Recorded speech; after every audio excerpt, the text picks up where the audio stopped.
How to change incoming call interface on iPhone. Hello guys, this is Atticus and welcome back to another video. In today's video, I'm going to teach you how you can change incoming call interface on iPhone.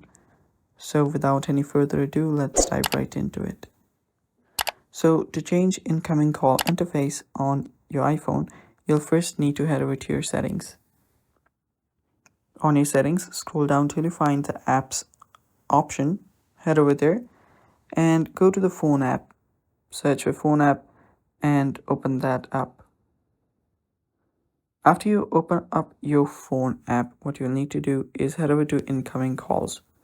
So you can simply tap on that and you will see two options. One is banner, another is full screen. So simply choose whichever you want. So when you choose your full screen, you'll get calls on your full screen. If you simply choose banner, you'll get a small notification bar on the top from which you can pick up the calls or simply cut it. So yeah, you can choose either one, and that's how you change incoming call interface on iPhone. And that's basically it for today's video.